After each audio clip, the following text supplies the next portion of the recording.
Hi everyone, welcome to FBI Files Pod. This is the second episode. My name is Abby, and I hope you're all having a wonderful day. As usual, I'm still not affiliated with the FBI. Shocker. I bet you they don't want me right now, especially after all of the things that I've been searching for this case. I am joined today by my wonderful co-host, if you want to introduce yourself. I'm Logan. I am also not affiliated, and they probably love you because they probably have so many trackers on you right now just from everything you've searched. I say this like I'm searching how to make bombs. I'm not. It's more of I'm Like reading a lot about a serial what did killer. Colonel Sanders do What that did really Colonel made Sanders the do? FBI real mad? Oh, we are also joined by our cat, so if you hear anything weird in the background, like sniffing, it's our boy. He is the loudest breather. An explorer that we know, so I apologize if you happen to hear any of him walking around. Today we're going to be talking about, as I mentioned a bit ago, a serial killer case. It's not one that is very well known. It's one that's based out of like Gary, Indiana, Chicago area, potentially other places in the U.S., like a couple other states, but I'll get into that a little bit more later. Also, I'm reading this off my phone, so you can't hear my computer fan. I'm going to be doing this in two parts. The first part is going to be about the actual women who were affected by this, and then the second part is going to be about the monster, an absolute asshole, that did it. So, get into the 7 women, and a bonus 8th person. So the first person I'm going to be talking about is Africa Hardy. Relatives of Africa Hardy, after they found out that she was killed, they were absolutely devastated. They described her as a bright but trusting high school graduate with a magical singing voice. Her mother said that, quote, "We were best friends. She was a fighter from the time that she was born. Hardy loved music, she sang in choir, and enjoyed the skate city in Aurora. Her mother also said that she liked to read and she was kind of a bookworm, so she was kind of the nerdy type." Hey, and I say that as a nerd. That's alright. She helped the family babysitting for the young children of another cousin. She was, quote, "pretty much like a big kid. She used to take my sister's kids to school and pick them up. She loved kids and she wanted to be a teacher. Very noble calling, let me tell you. Teachers are not treated as well as they need to be." No, they're not. Did you hear that they also, I can't remember where I read it, but they want teachers to be bus drivers too. A lot of them already are. Yeah, but it's like, oh yeah, we'll give you like $6 extra. Oh, cool. Like a trip or whatever. That's awful. Yeah, it's great. So, Africa's great aunt also said that she got to hold Africa before her mother did, and that she helped raise her in the Chicago suburbs. Her former boyfriend, Michael Moore, said that they dated in high school and they kept in touch afterwards. He said that, quote, "She was a really loving person. She was very funny, very outgoing. She was pretty lively. And it's crazy because, she was an amazing person." So she was born in Elgin, Illinois. She is the child of a single mother, and they had lived in the Chicago area for most of her childhood. The three of them, her mother, and her aunt, all moved to Colorado to take care of a sick uncle in 2009. And Africa graduated early with a GED from high school at Denver Center for 21st Century Learning in a Denver suburb and had plans to go to college. Her mom said that she had the world at her fingertips and, quote, "I want to keep her memory just the way I remember her." So, she did have these aspirations to go to college. She wanted to study, she wanted to be a teacher, but she wasn't able to pay for tuition, and the family fell on really difficult times. In August of 2014, Africa decided to move back to the Chicago area with some of family of her mom's husband, our former husband. Quote, "She left because we were struggling. I think that Africa was lured into something. I think she was told something to where she would make money and she would make it quick." Her mom said Africa found Colorado life boring and she wanted to get back home and start school and make her own life. Her mother also told Fox 31 that Africa was 4 months pregnant at this time. When she moved to Chicago in the summer of 2014, her mom said that she fell in with the wrong crowd who thought they were invincible. Africa's last message to her mom was her telling her mom not to worry just hours before meeting Darren Deon Vann, and unfortunately meet her end with that.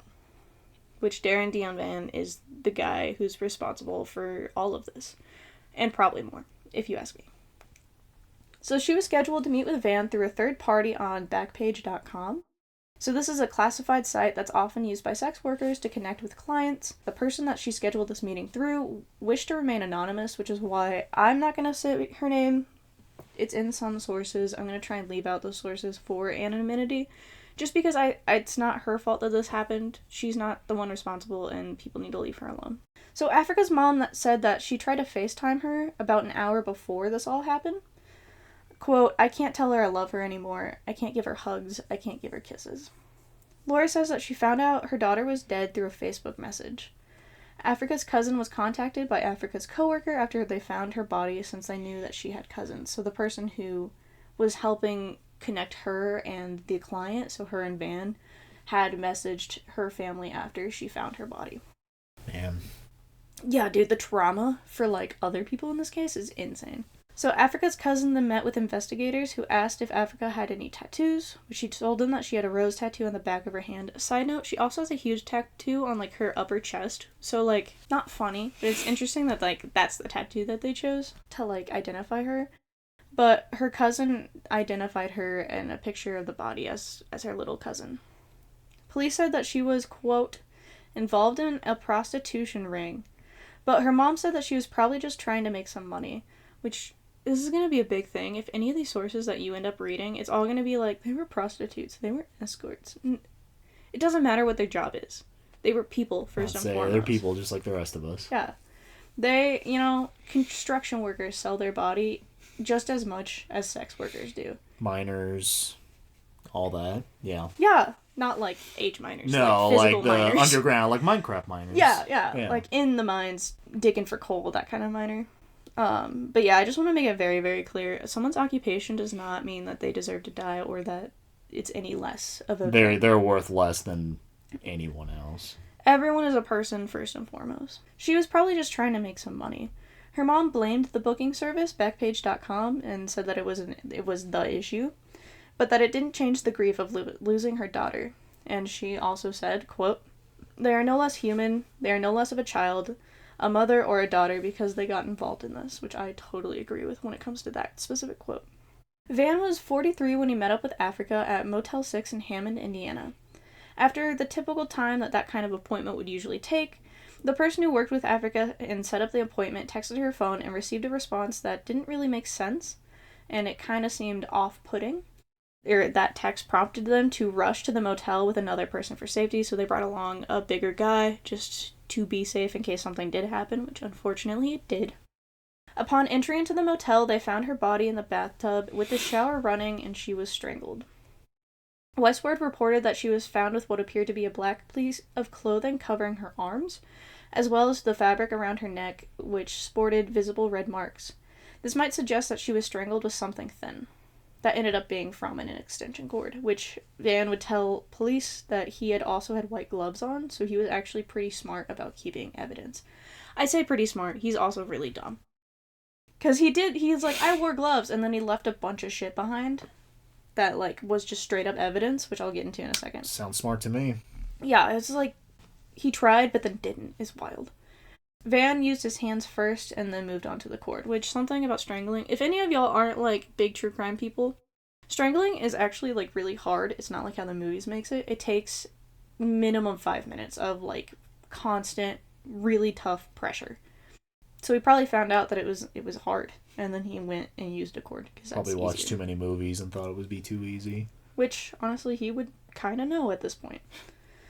So, for someone seemingly trying to avoid leaving evidence behind using gloves, he sure did reportedly leave a ton of shit behind. So, investigators found a broken fingernail, a light-colored button from a shirt, a torn condom wrapper, white purse, and a pillow beside the toilet with what looked like blood on it. The beds were also moved away from the headboards. And to me, this and the broken fingernail means that she fought back, and I really hope that she was able to hurt him in the process. She was a fighter, just like her mom said in that quote that I had talked about earlier. So he was tracked through the phone number that Africa's coworkers provided police, kind of through that Backpage.com website. After his arrest, police got a search warrant to search the vehicle, and unsurprisingly, they found similar clothing to the ones seen on surveillance videos, which he just had in his car, the same brand of condoms as the torn wrapper found in the motel, and a cell phone that matched the description of Africa's, so he just kept the cell phone. Nice. I wonder, like, if that was going to be a trophy of some kind, but I actually think that the trophies that he liked to collect was what he used to kill them. Something that I'll probably touch on later is that he liked to use the same thing multiple times on multiple different women, Or he'd be like, I want to try this tie next. I want to try this cord next. So he'd use the same kind of thing for... He'd use the same thing. Yeah, well, if it was the extension cord at first and then tie eventually, he did a couple with the extension cord and then, It was almost as like he was getting bored of the extension cord and wanted to see how it would go with like the tie and stuff like that. So Vann was also wearing a shirt at that time that had a missing button, which matched the one that they found in the room. Absolutely insane. To wear gloves and then to do nothing else to like... Because this was a little bit later that they actually caught him. It was like the day later. So he just kept it on. Makes it easier, I guess. I mean, I'm glad that he was dumb. True. Vann later told police that when he was having sex with Afrika, things got rough. So she started to hit him, to protect herself. The Denver Post reported that Vann asked for a specific sex act that Afrika didn't want to do, so he just strangled her about it. Which is fucking insane. Yeah. When a coworker of Afrika spoke to detectives, she told them that there were 3 of them, including Afrika, so the 3 people I mentioned earlier, the coworker, I believe it was her boyfriend or big friend, and Afrika, who decided to start that kind of escort business together. In ads, Afrika used the pseudonym of Octavia or Miss Youngin, and it's not funny, but it's so fucking wild to me that this man had no care about anything. He used the pseudonym Big Boy Appetite, which is that's a dumb pseudonym, guys. Use like John or something. Big John. Big John. No, Big Boy Appetite. It's a dumb name. She leaves behind a mother, a father, 2 brothers, 2 sisters, many aunts, uncles, and cousins, and a lot of friends. And here's a couple more quotes just about her life. Quote, Afrika would truly be missed. She was my best friend and sister. I love you, and one day I will see you in heaven. Quote, saying goodbye is not an option.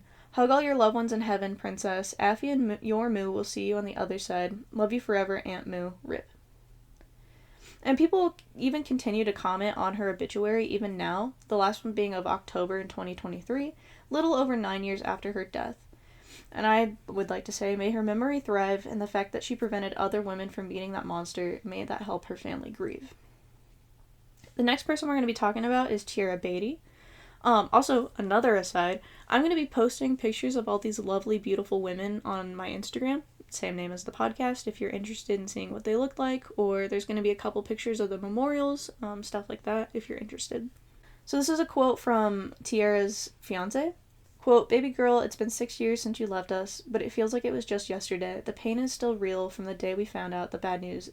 You will always be remembered for the wonderful person that you are, the smile that you put on people's faces just by being around you. My love for you never changed. I love you more now, just as I love you when you were here with us. So baby girl, I won't let you keep resting because we have you down here and keeping you in our hearts every day so you are never forgotten. This was written 6 years later, and she is still remembered today. Tiara, or TT, was also born in Chicago, Illinois, March 26, 1986. I shouldn't have said also. The other, Afrika was born in Elgin. Northern Illinois is all Chicago in my brain. It may as well be. My bad. I guess you got Rockford in there, too, Yeah, but everything else is yeah. Chicago. Yeah, pretty much. So, she moved to St. Paul, Minnesota when she was about 4 years old. She lived in the Twin Cities until after she graduated from Highland Park High School, and she would later move on to Gary, Indiana. She had a lot of medical problems. She had seizures and had mental health problems that resulted from those seizures.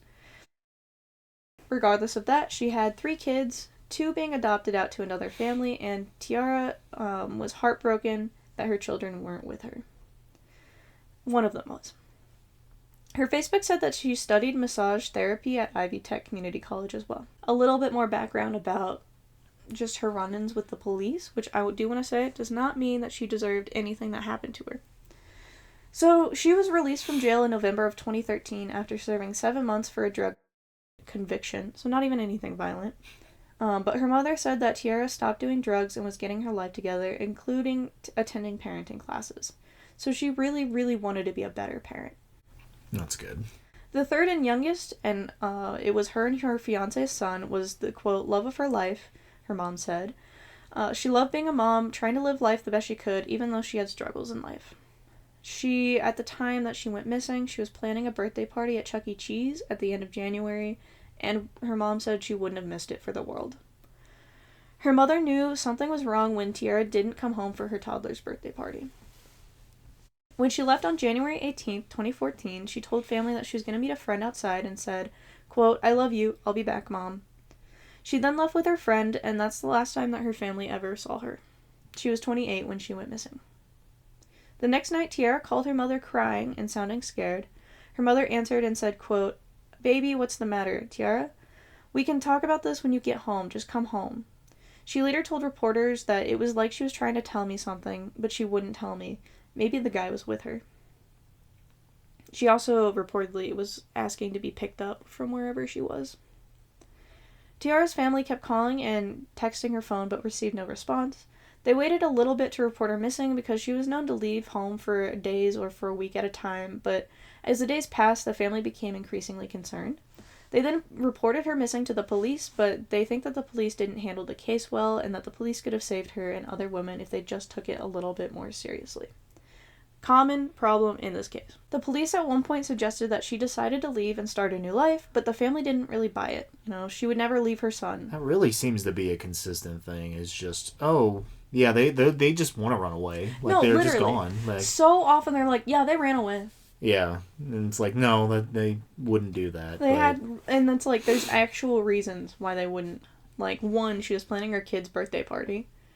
2, she really cared about her kids and was getting their life together. Mm-hmm. And 3, she called them crying. And they were like, nah, she ran away, Doug. It's wild. It's insane. The police work on this case was absolute ass. Just FYI.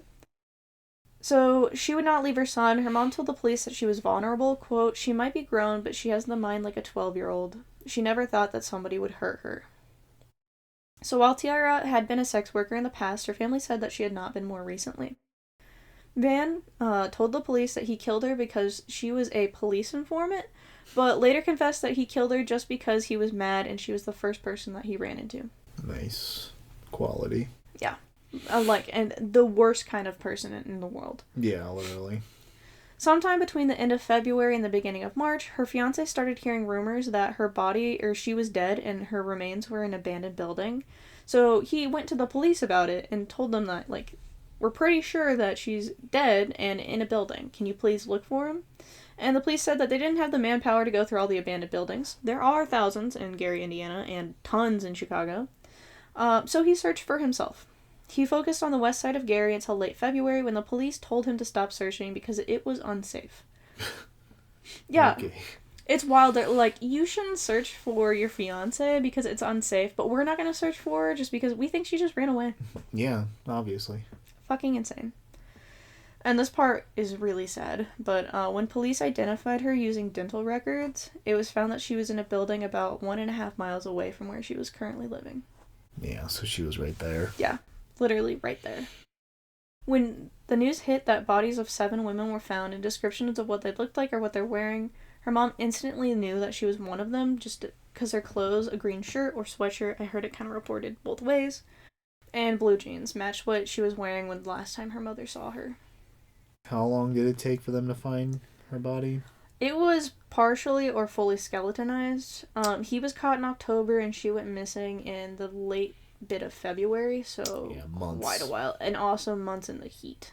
Yeah, it not good for preservation. I figured it had to have been when you said dental records. That's usually not a good sign. A lot of these women were identified using dental records or DNA. Yeah. Quote, "I feel for my sister," her aunt said of Tiara's mother. "She lost her best friend. She lost everything that she loved." And then another person said, quote, "I should have protected you from all of your fears. Dealing with the distance in our lives over the years was not easy, but the love in my heart for you always made it seem like you were near." Sorry, my cat's walking by. Quote, "I just don't want nobody to forget about this. It's heartbreaking for a lot of people, and I don't want all of this to be for nothing. I don't want it to ever be forgotten," her fiancé said. Which her fiancé is really spearheading, keeping their memory alive, letting her son know who she was, keeping him going to the memorial, going to her gravesite, that kind of stuff. This is also from her fiance. So at this point, there has been a trust fund account set up for Trayvon Clinton, and name at U.S. Bank. So he's asking for anyone and everyone to please donate to the trust account in person by mail.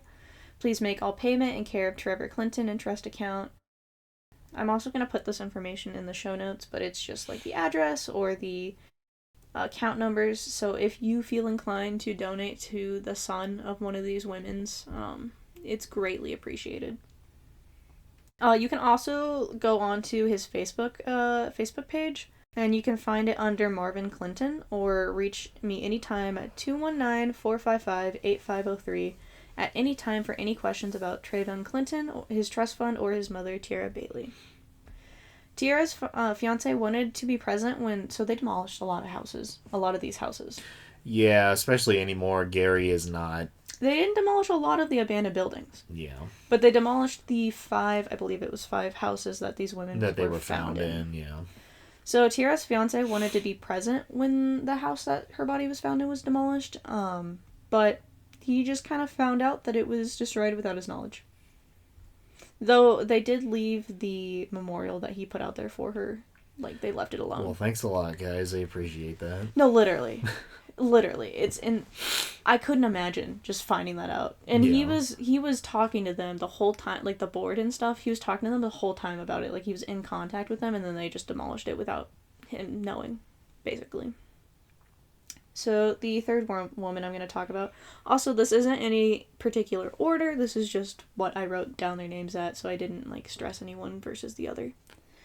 So, Christine Williams was born February 7th, 1978 in Knox, Indiana.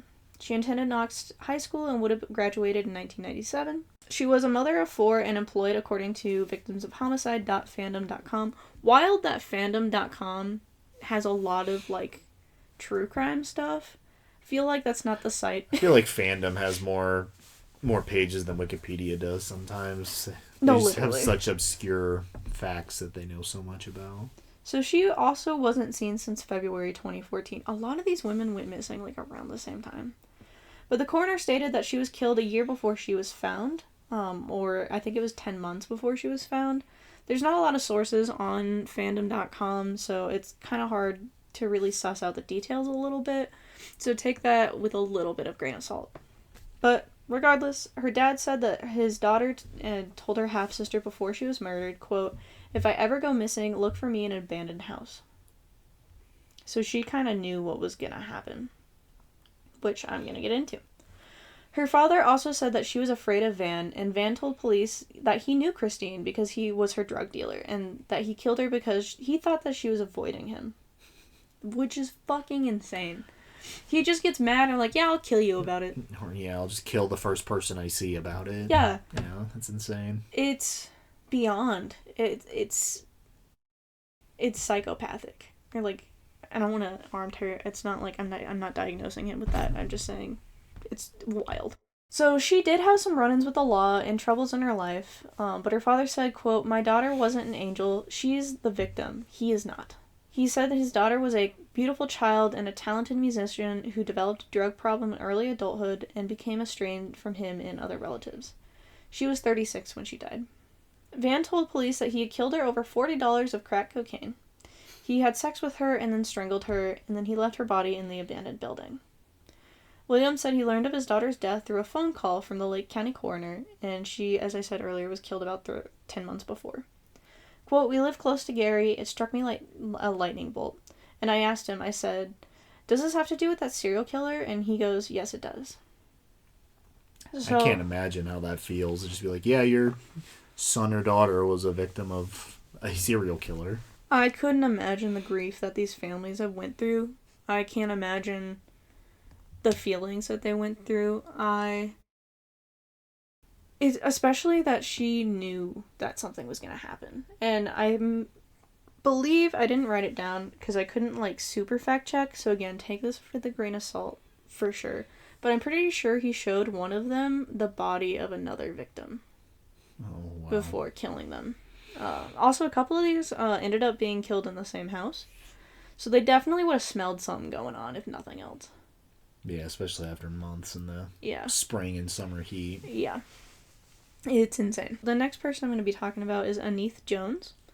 Again, a lot of the women that I'm going to talk to about from now on is really sad, but I couldn't find a lot about their lives. Especially Anith Jones. It is absolutely infuriating to me. The only information that I can get about her is about her death and the gruesome facts about her death. She was a beautiful person. She was a beautiful person with a life and with connections in her life. The New York Times reported that the only women to have a missing reports filed was for Anith Jones, 35 of Maryville, Indiana. Miss Jones was reported missing on October 8th. This is not only, like, straight up wrong. To just, like, to say it like that is insinuating that the other people who were killed did not have connections. And I find that outrageous.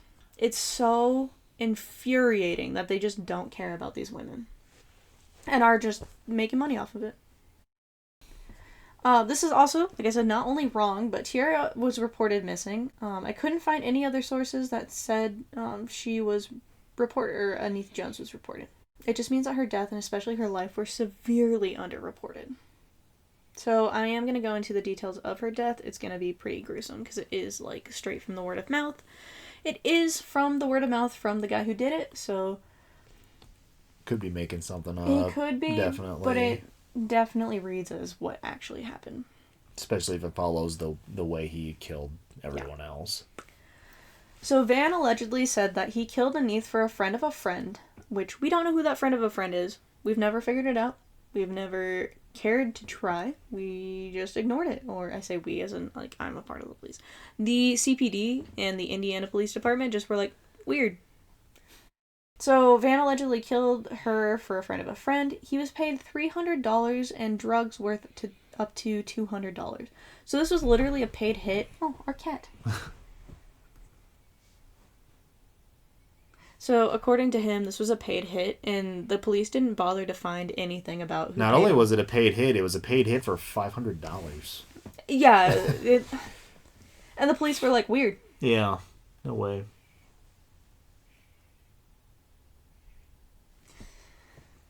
So, he reportedly met up with her for sex, and within 5 minutes, he said that he put her body in a trash can. Hey, he's trying to get some reading in. Yeah, get scared. So, Vann allegedly said that he killed Anith for... I already said that. You're distracting me. He reportedly met up with her for sex, and within 5 minutes he said he put her body in a trash can and left her in the basement of an abandoned building. Her body was covered in teddy bears and tires. Those are two very different things. I'm also like, where did you get all these teddy bears? I got no clue. My boy. He's trying to escape. Our son! Our breathy boy. Our breathy boy. So, I think that we needed that little break in there. Thank you, boy. Also, his name's Raz, if anyone cares. So Vann told police that a friend of a friend wanted her dead because of an upcoming legal matter. So if that was true, they definitely could have figured out who this motherfucker was, who hired him to kill her. So no one has been charged or even really looked into in relation to this at all. He wasn't the one who killed her, so they don't really care. Yeah. Vann said that he was told Jones was an escort, and although her family, including a sister who was in the Chicago Police Department, said that they couldn't imagine how Jones crossed paths with Vann. He said more awful things that aren't really worth repeating here because they aren't important, such as how long exactly it took her to die and what he used and how he used it. I don't really find that meaningful to report more on, as this is, I'm trying to center the women. Moron. Vann. True. So Vann had met her at a house that was up for sale where he previously put the trash can in to be able to move her more easily. He then took her cell phone, which was a common thing, drove into the woods and with her car, drove her own car into the woods, and left her body in the car. He later returned to move the body where she would eventually be found in an abandoned house on 43rd. So this is where he started... He really wants up there. My boy. My son.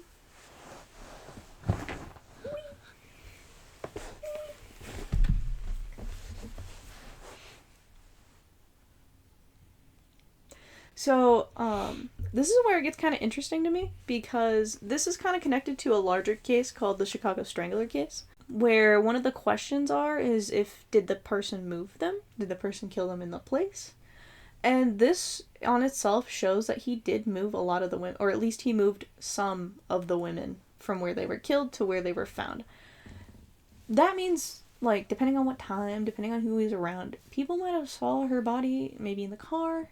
It's one of those things where, like, you know the story of Ted Bundy being pulled, I think it was Ted Bundy, it might have been someone else, but being pulled over with a body in his car and the police just let him go. Was it in the trunk or something? Yeah. But yeah, he moved her to the abandoned building, and you had to get her out of the trunk into the building. Mm-hmm. I don't know, man. I'm not saying that there had to be witnesses, because most of these were in the middle of, like, a bunch of abandoned buildings, but it's just wild to me. Quote, this made me really mad to read, but quote, heartfelt and prayerful condolences from the Chicago police chaplains. Anita will be remembered at the police mass on Sunday. In the meantime, may friends and family and friends know the healing touch of our all-loving, merciful God. I took out an address from that quote, but thoughts and prayers are a little too fucking late.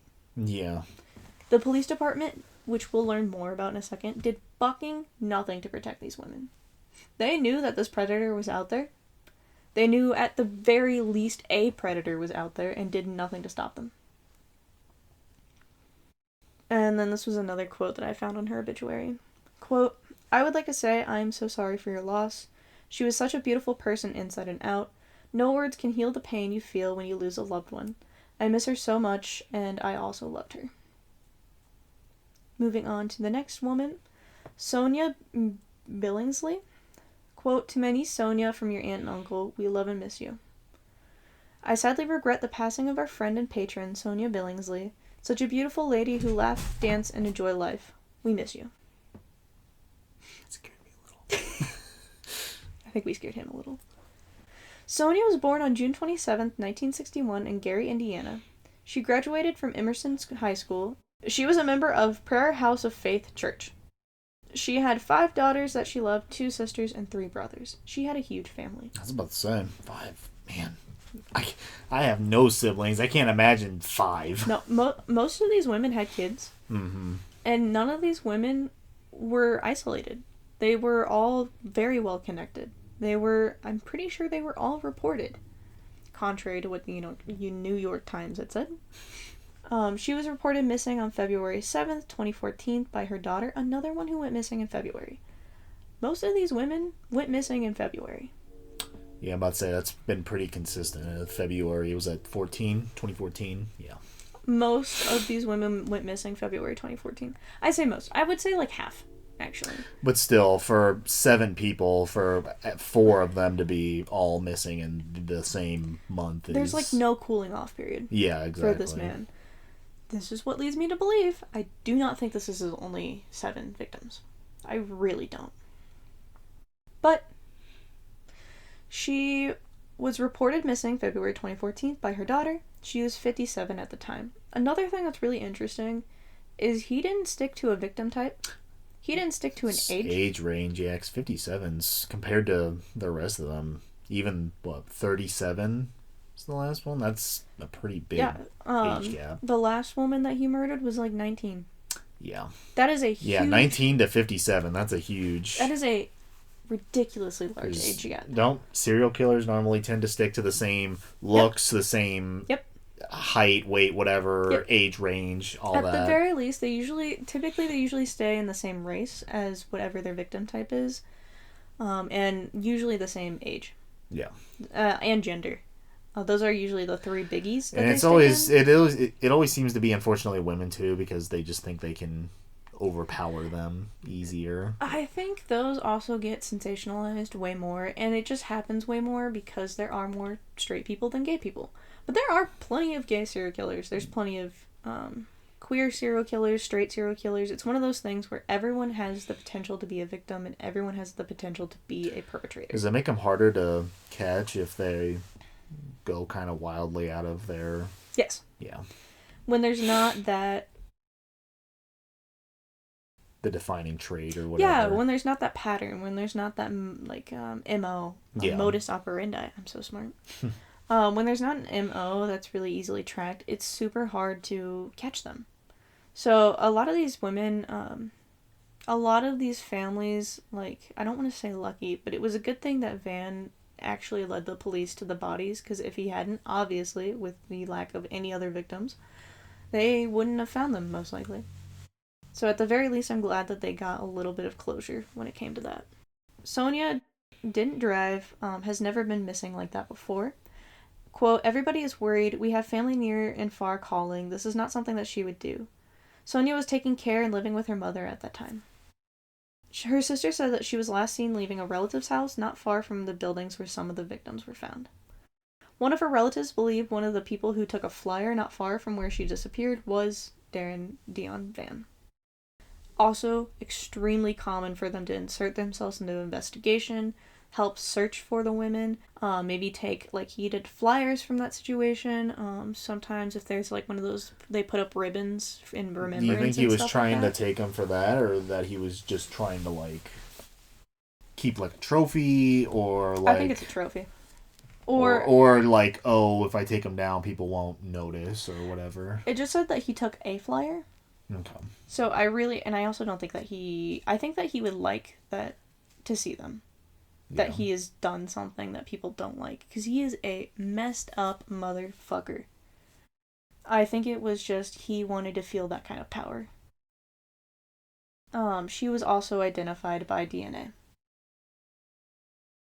So also, a lot of these women are very skeletonized when they were found. Or a couple of them, or at least one of them, was labeled as partially mummified. Which is interesting. And I want to end her part as, quote, I love you, niece. You will always live in my heart, soul, and mind. I and my family ask, and thank God that he has granted strength and comfort to my sister Helen, your daughters and their families, and your sisters and brothers. With love from your Uncle Michael and Auntie Phyllis and cousin Skylar. Tracy Martin. She was last known to have lived in Gary, Indiana. Unfortunately, I could only find the basic bare bones of her life, if that. I actually didn't really find anything about her life, other than she was addicted to drugs and was supporting that habit by doing sex work. This is no way glad that's all they picked up on. No, literally. So many of the... There's, I'm gonna plug a really interesting and cool blog later on who really did a deep dive of the shitty reporting on this case and on these women. I think it was ebony.com did a report on that. All this stuff's gonna be on the show notes. But I really encourage anyone who listens to this to read that website. So, she supported her drug habit by doing sex work. This by no means that she deserved what happened or caused what happened to her. She, like every other woman here, was first and foremost a person. She had a family, she had friends, and she was struggling. But that doesn't mean that her life wasn't meaningful, and the only person to blame here is Darren Deon Vann. Her mother gave birth to Tracy when she was only 17. Tracy was her best friend, and her mother said, quote, we grew up together. As a teenager, Tracy was smart, caring, and big-haired and beautiful. Quote, she was a really good kid, and then she got into drugs. Tracy had tried many times to get sober, at one point staying in a halfway house, but would often return to drugs after. This is super common with people with addiction, is trying to get out, trying to get over it, going to rehab, going to therapy, going to a halfway house, and then... Addiction is just something that's super hard to get out of. It is incredibly hard to dig yourself out of addiction. I don't speak from experience, but I've heard a lot of people talk about it. And in no way does that mean that she deserves to die for it. This is an incredibly sad and familiar story for people with addictions and their families. Her mother did support her throughout this time as well. After Thanksgiving and Christmas of 2013, without a word from Tracy, a missing persons report was filed. Nothing was really done. Who was it filed by? Does it say? I believe her mom. Oh, okay. Like, her mom filed it, yeah. Okay. Because she was living and taking care of her mom at this time. Yeah. So she would have noticed when she stopped showing up. Yeah. And a lot of times, people with addictions will disappear for days or weeks at a time. As seen with Tierra Bately. She also was kind of known to disappear for a little bit of time and come back. But she was taking care of her mother. Vann had told police that he agreed to pay Tracy for sex, but when they entered the abandoned building, he punched, kicked, and choked the 41-year-old to death. He then left her body in a closet in that home. Her mother told the press that she had hoped her daughter was high when she was killed by suffocation and strangulation. While this can seem like a morbid thought, it really isn't uncommon that with loved ones, to wish that loved ones can't feel pain when they're dying. Whether that's in a hospital and making them as comfortable as possible, or in something like this, wishing that they were not able to feel it. I think that's a very fair way to go through that kind of grief. And I didn't see anyone talking bad about the mom in the situation, but I don't think that's not something I can blame her for thinking at all. No. And her mom said at a private memorial, quote, "She had so many demons and they're finally gone." She was identified by DNA since her body was badly decomposed when she was found. She was also mostly skeletal, but was still wearing blue jeans and white gym shoes. And this is really fucked and trigger warning, but since he liked killing women while having sex, or at least while initiating, I really wonder if he redressed them afterwards. Because they were all found in the clothes that they were last seen in. And most of these he told police that we were doing some sort of sex act at the time. Which, that's interesting to me. Especially someone who really treated these women like absolute fucking garbage. That he would redress them afterwards. I don't know if it was part of the whole thing where he likes to move the bodies or whatever, so I don't know if it makes it easier. I don't know. I am not sure. I know on Criminal Minds, plug, not sponsored. I don't know how the fuck you get sponsored by them. True.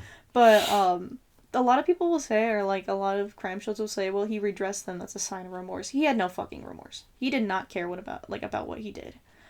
He called the women that he killed in this instance his mistakes.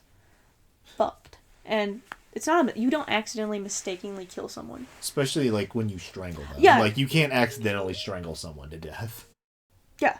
Especially, not when they're fighting back, most likely. Fighting back, strangling, which takes at least 5 minutes. It takes minutes. Yeah.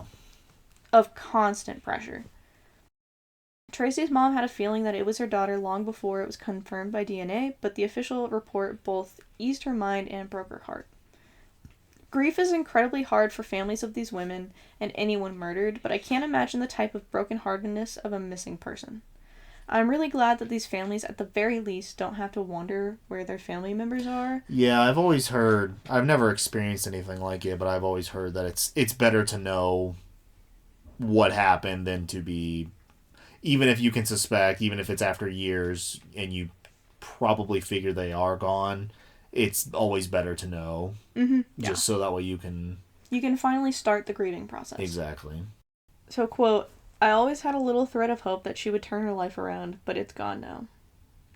Yeah, it's just more probably upsetting just knowing that it's like you would hope that they turn their life around, and now whether they would have or not, they can't anymore. Yeah. All because some dude was mad. Yeah.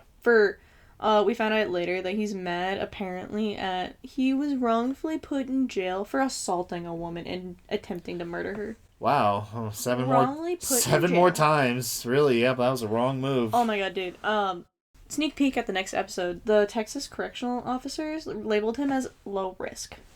And then he went and did this. Oh, he's from Texas, or? No, he's from Indiana, lived in North Carolina, and moved to Indiana, and then back to Texas, and then back to Indiana after he got past a conviction.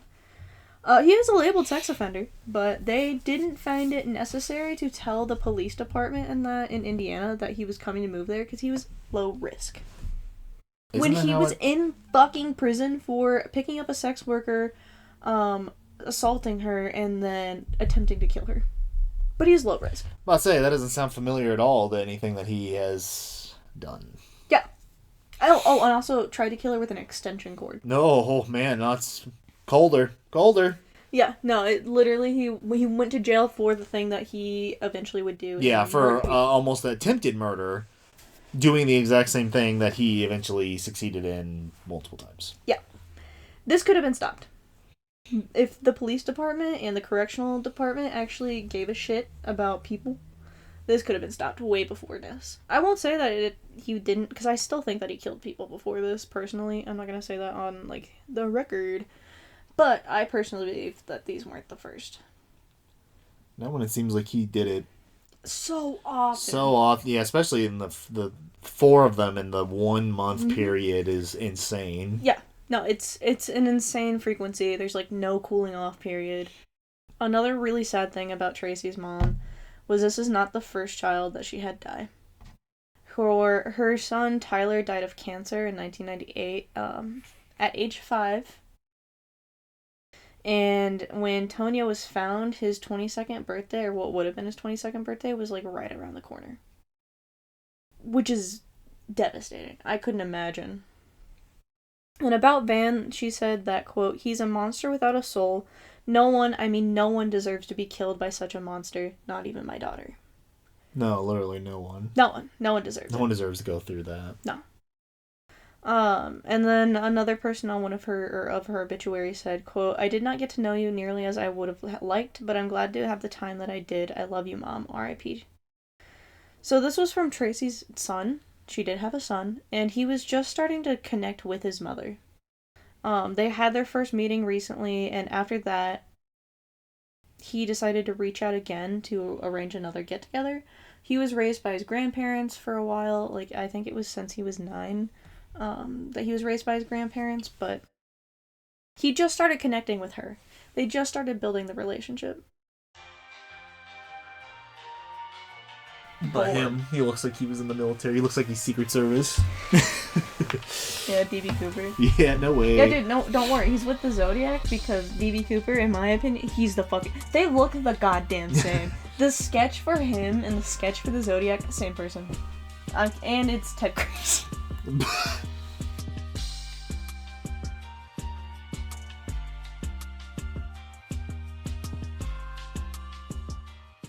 They met once, and he said that, like, he really enjoyed meeting with her.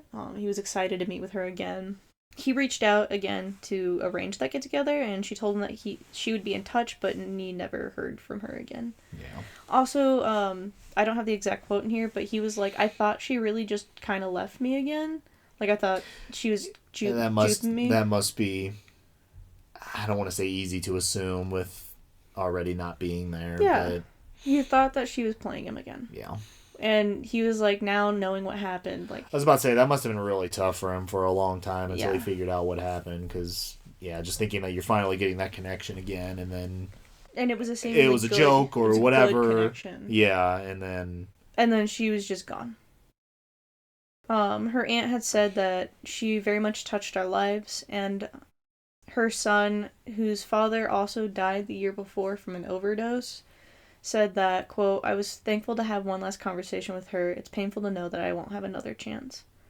And her mom said, quote, nothing or nobody can hurt her now, she said, holding back tears. Again, people loved her. People cared about her. She was a person with real connections, with a real family, with trying to get her life together. And police just deemed her, not worth it. they didn't say she ran away too, or whatever. No, literally. I don't have pictures of them on me right this second, because I'm looking at, like, a condensed script here. But what's interesting also, and what's different, is he killed women of different races, which is not very common either. A couple of these women were white, a lot of them were black, and I think one of them was Hispanic, or reportedly Hispanic. And that is definitely a contributing factor to why the police didn't give a single shit about, at specifically the black women. Police do not care about black sex workers, and it fucking shows in this case. Yeah, not even just this one. Yeah, and I really don't remember, which is my bad, and I don't have a picture here of, like, who, because it matters in this case and when it comes to the police's response, but it doesn't matter in the remembrance of them. Yeah, they're people. Yeah, again, people are people, no matter who or what or how, they are people at the end of the day. But I think it's important to point out that, yeah, the police really especially didn't care because they were black sex workers, which is fucked. Black sex workers, addicted to drugs. Yeah, it's everything they could care less about. Yeah. I also saw, which I'm going to go in more detail again on the next episode, but I saw people in Canada, because this is pretty far north, in the Chicago, Gary, Indiana area, so a state away from Canada, who were really comparing it to the Picton case and how I think it was the Toronto Times or the Toronto Tribune, which is a good name. They were like, this is really similar to the Picton case and the Indigenous women. where they just didn't give a single shit about the indigenous women going missing. Yeah. And I thought that was a very accurate and honest connection between, or like, comparison between the two. Must not have been the cops who said that. No, it was the Toronto Times. It's incredibly similar and awful. But moving on to Tanya Gatlin. This is also a really interesting connection, was Tanya was living with Christine Williams, which if you don't remember, she was the one who I talked about a couple of people ago. So two of the victims lived together. Yeah. Two of the women lived together. Another connection between them was Vann strangled Tanya to death and left her in an abandoned building near Sonia, who he said he picked up at the same time as Tanya. Like at the exact same time? Like he picked the two of them up. Wow. I don't know how he was able to get both of them and to strangle both of them. So he said he killed them both at the same time, near about. Yeah. At the very least, he picked them both up at the same time. If, again, I will say a lot of these news sources are like local, and there's always the chance that someone reported something a little bit wrong, or there's always user error, but I'm pretty sure that he picked them both up at the same time. This isn't the only time that someone's done that. I don't think it was Ed Kemper, but there was one serial killer who picked up two at the same time. I think it was Ed Kemper. I don't know. But he would take one off to another room to either go have sex with her or do something with her, killed her, and then came back in for the other girl. So I could see that being what happened, but I don't really know. Not all of the information has been released about this case, at least to the general public, at the very least not under a paywall. Yeah, of course. But 3 of the women did know each other, which is interesting to me. Yeah, I feel like that's kind of unique. I don't really... Yeah. Which it could just be he was picking up women from the same area, picking up women from the same websites. That's kind of what I would kind of assume it was more than anything. It was just bad place at the bad time or something like that. At least 3 of these women were known to know each other. Yeah. Which is interesting because Vann knew... I think it was Christine Williams very well because he was her drug dealer. And I don't know if he was aware of her friends or anything because they were just, a drug dealer. I don't have a drug dealer. Whack. I don't know how that works out. So I don't know if it was just by chance, but Gary, Indiana is like not the smallest town. No. But he would commonly pick up sex workers from the same area that this is like Dennis Rader, BTK. This is like his level of bullshit where he called it the hoe stroll. Hoe stroll, wow. Area. That's what I'm comparing it to is like the Dennis Rader, he sits down and eats a bowl of cereal because he's a serial killer. That level of bullshit pun, that's just not... And they'll know it's me because it's the bowl of cereal. They know I'm it's the me serial because I drank killer. a glass of water. I left it I left it on the counter and that's my thing. What a loser. And moving on to the secret and interesting 8th person in the story, I guess besides Vann, who I've not told you about yet. According to frontpagedetective.com, there was a survivor of Vann. Really? She has never given her name, which fucking understandably, but has given details about what happened, and it's proven that it was Vann by DNA. So she 100% escaped him. I couldn't find shit about her other than, like, this frontpagedetectives.com, except for, I believe it was Tiara Batley's fiance at the time, just referenced a survivor, which, grief is grief, and I understand that, and everyone grieves the same way, I'm not gonna say shit, but he was kind of insinuating that she should have really came forward more because she could have stopped it from happening to other women. I'm gonna say that's grief. Yeah, that, and then, if it's another black sex worker who's addicted to drugs or whatever. If she was black, again, we don't know. Fair enough. The police they're not going to care. No. Like, at least, especially since they don't seem to care about... Which we'll see when I tell you the rest, because we get an in-depth look into what happened to her, and we see why she didn't come forward. Yeah. And we know why, which is the police, but... she specifically, like, talks about, this is why I didn't pursue action. There is a survivor. She has not given her name, but she has given the details about what happened. She was working in Sioux Village, or it's spelled S-A-U-X. It's a Native American name. But Sioux Village in Illinois, which is the hometown of Vann's brother, where Vann was staying during some of his murders. Does it say what about time period this is? It's still 2013 and February 14. 19th, 2014. 2014, yeah. The survivor arrived, which fucking February of 2014. 14, yeah. Yeah, he February. killed, at top of my memory, because I have really bad memory, at least 3 in February of 2014. Alone. Yeah. Yeah. I truly believe there's way more victims in this. I really do. I just, with that cooling off period, with the victim profile being so fucking ranged, with his attempt at hiding, like, evidence with the gloves, I truly think that he has women and victims that we do not know about. But February 19th, 2014, the survivor arrived at Vann's brother's house where his brother's girlfriend, and their young children had lived. So he was sleeping on the couch of this house at the time, and hired a sex worker to come over to have sex. Wow, at your brother's house where his kids are. And girlfriend. And girlfriend. Real classy. Vann met the survivor at the door wielding a knife. Oh. Trigger warning, sexual assault. He forced her inside, sexually assaulted her, and told her that she can leave. When she tried to, he sexually assaulted her again.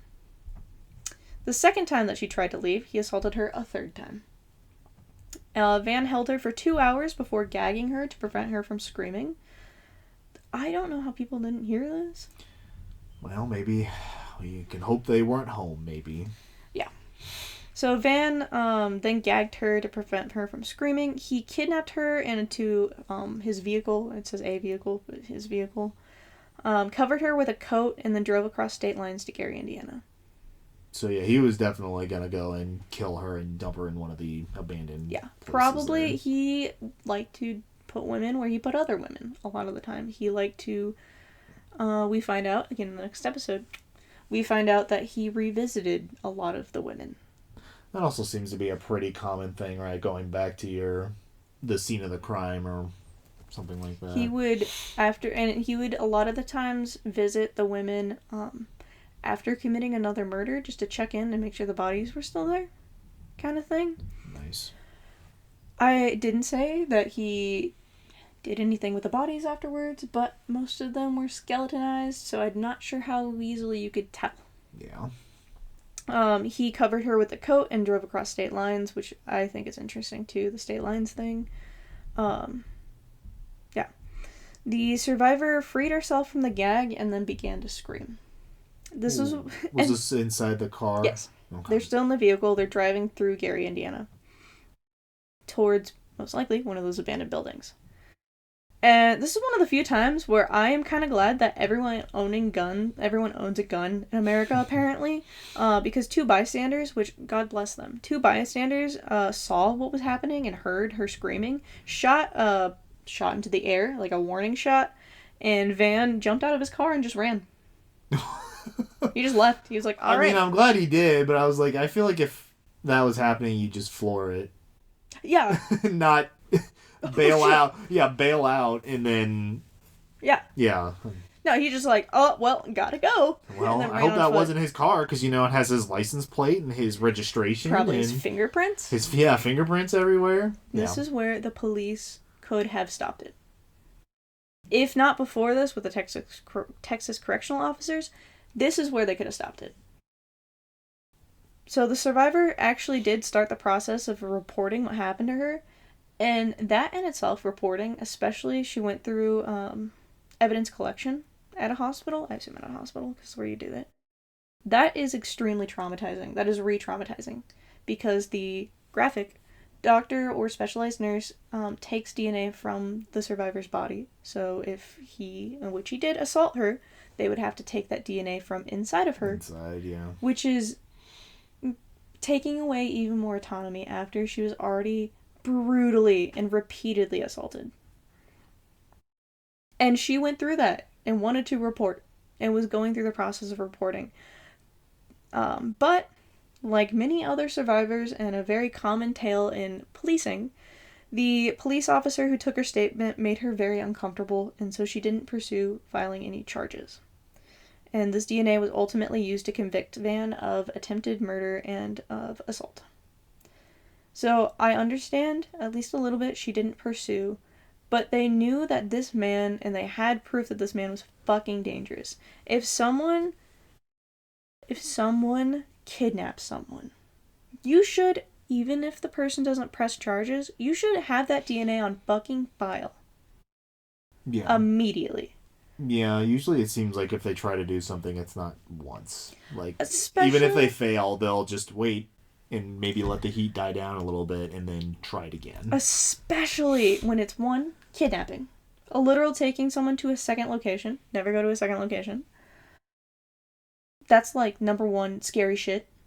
That's like you're gonna die because you're going to the second location. Yeah. 2, they had DNA. They had, if they got to the vehicle, I guess. I didn't see that they searched the vehicle or anything. Could have gotten fingerprints. Could have gotten more DNA, like could have gotten more evidence from that. But they just didn't really care and they made the survivor very uncomfortable in that process. Super common, fucked. And it really punishes the women for reporting and going against their abusers and attackers. And this is why survivors don't come forward. Either they're not believed, they're made uncomfortable, they have to go through some very harsh testing when it comes to like their psychological like well-being.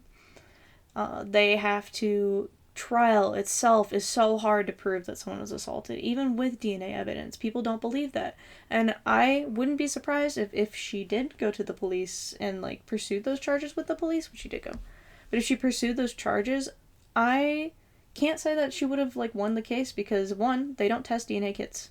They fucking suck it. There's a backlog, last time I checked was like 400,000 backlog in the United States of what is formerly called rape kits.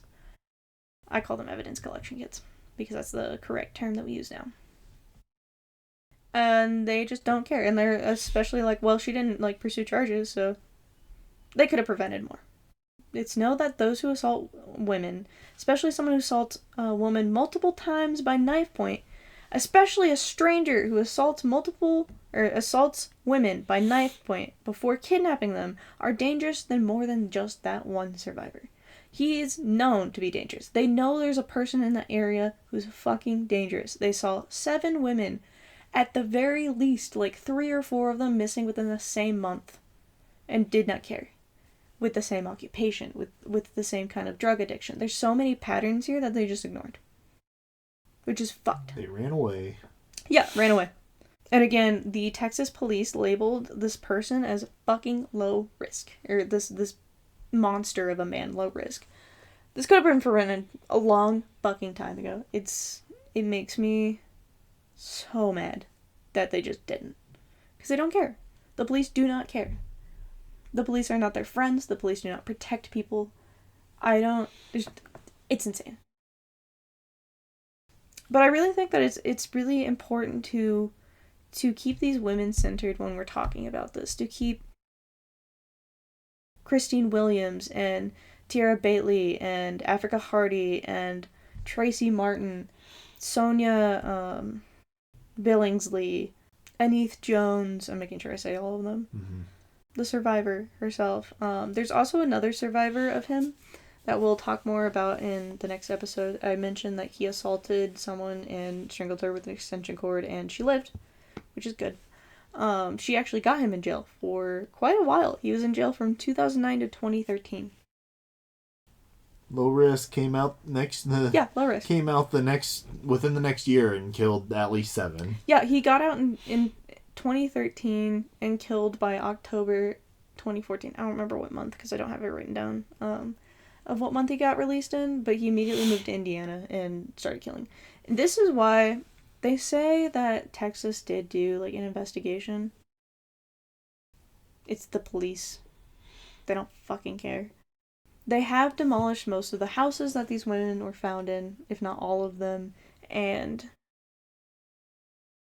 there's that trust fund that is open for Tavon Martin. If you're ever inclined to donate, I would highly suggest doing it there.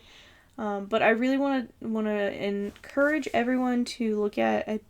I will put it in the show notes, the exact quote, but I'm like 99% sure it's called ebony.com, and I'll put the link. But it highlights just how badly the reporting was done, and I really think that's a reflection on how badly the police did, which is a reflection of how badly people don't care about sex workers, especially black sex workers. And I know we've reiterated this a bunch, but it is never the fault of someone who is murdered for them to be murdered, you know, especially not someone in this cold, like, in this cold fashion, in this way.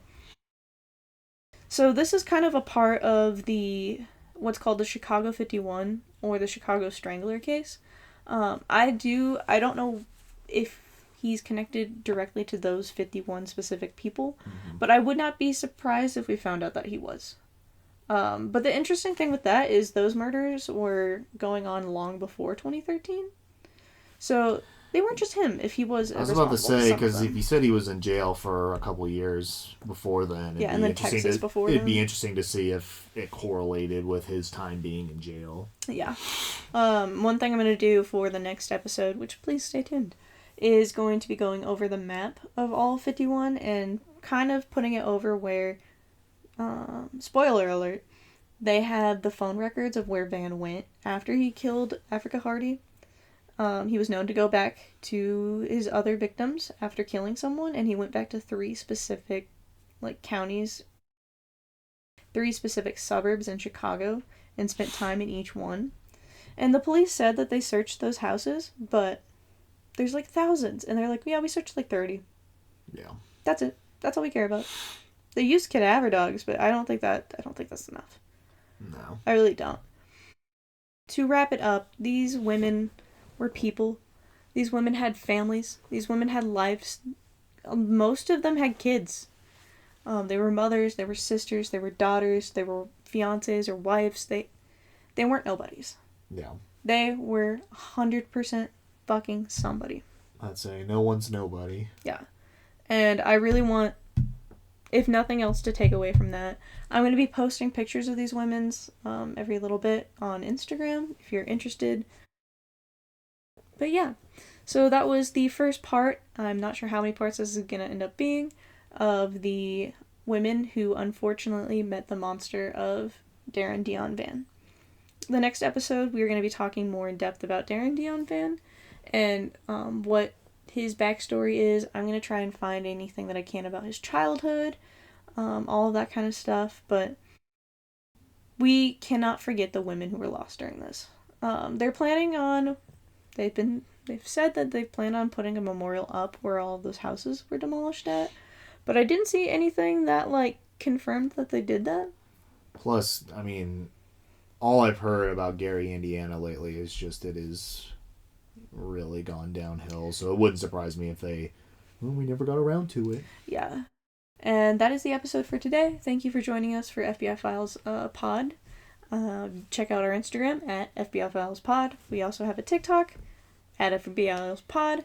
Everything's kind of named the same. If you have any questions, comments, chatting, I don't know, your own stories, you can always email us at FBIFilespod@gmail.com if you're interested.